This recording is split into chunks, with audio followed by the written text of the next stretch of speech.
I'm right chipos, man. I got this, yeah.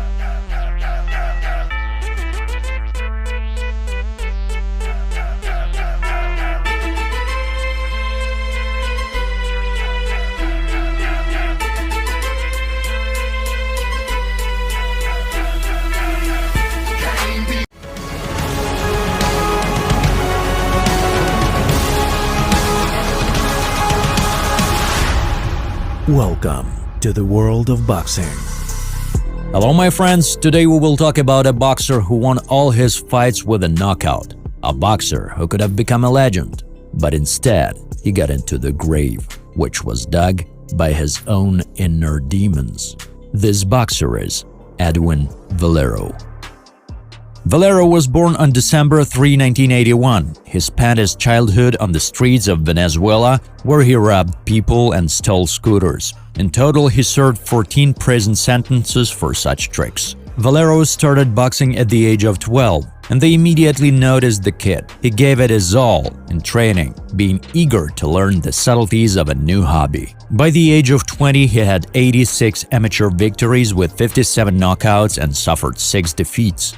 Year 2001 was supposed to be a debut for Valero in the professional ring, but this was not going to happen because of an accident. The boxer flew on his bike without a helmet and crashed into a car, crushing his skull. It took him a year to recover. On July 9, 2002, Edwin Valero had his first professional fight, which ended in the first round.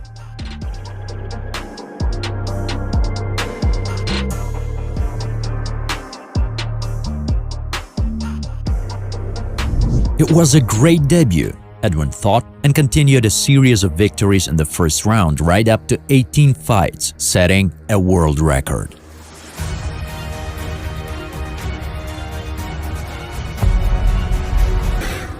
Edwin Valero became a real legend in his country, receiving support not only from fans, but also from the government, in particular from Hugo Chavez, whose image Valero tattooed on the chest along with the flag of Venezuela.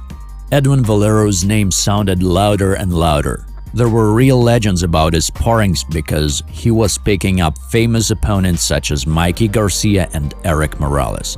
Mikey, who's the toughest guy you ever sparred? What sparring session do you think was the most epic? Edwin Valero. Why? He hit the hardest, man. Hardest puncher ever.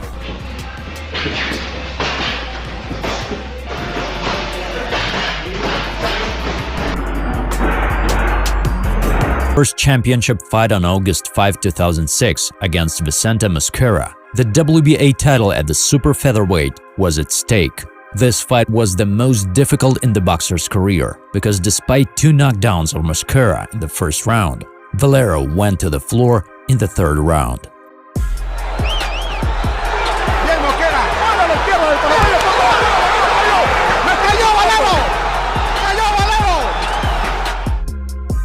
However, he found the power, eventually stopping the reigning champion in the 10th round of the fight in order to win the first world title in his career. Valero was on the rise and successfully spanned another 3 title defenses.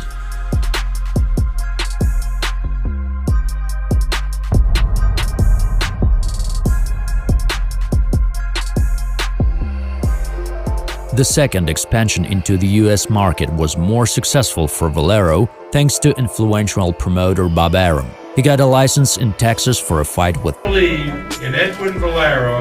You have tonight seen something really special. Something out of the ordinary. Something you don't see very often. The emergence of a star that has superpowers in both hands and can handle any lightweight in the world. Thus, Edwin Valero became the champion in the second weight category after winning the WBC lightweight belt. Then, everyone started talking about the fight against Manny Pacquiao. I think there at one time they mentioned about Pacquiao maybe fighting him, and they asked for my opinion. I told them Valero knocks him out. Instead of the fight against Manny, Valero defended the titles challenging Hector Velasquez, and 3 months later he met with Antonio DeMarco. He's a future superstar in this weight class. There, double left hook by Valero, the champion, starting to open it up a bit now. That's it. That's it, folks. 27 fights, 27 victories, 27 knockouts. This is a perfect track record for a seemingly perfect boxer, but all the achievements in the ring were crossed out in an instant. Former lightweight boxing champion Edwin Valero has been arrested for allegedly killing his wife. The 28-year-old is a household name in Venezuela, and police have said he was arrested after they found the body of his wife in a hotel where the couple was staying. Police say Valero left the hotel room at about dawn Sunday and allegedly told security he had killed the woman. Police say she had 3 stab wounds on her body.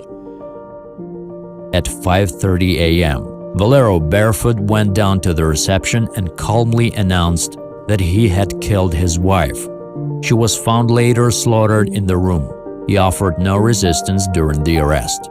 Since Valero was allegedly drunk or under the influence of drugs, and there was a risk of suicide by sobering up, the police took his laces and jacket, but they left him his sports pants, and he used them to hang himself in a prison cell early in the morning on April 19, 2010. He was 28 years old. Only after the tragedy, Valero's entourage began talking about his problems with drugs and alcohol. Moreover, the Venezuelan always had a problem with jealousy. He kept his wife locked up, constantly beating her. Babaram described him as completely unstable and said that it wasn't normal. But all these statements and revelations didn't make sense since the worst has already happened. Edwin Valero, an incredible talented boxer, could have been the next Roberto Duran, but instead he went to the grave, which was dug by his own inner demons.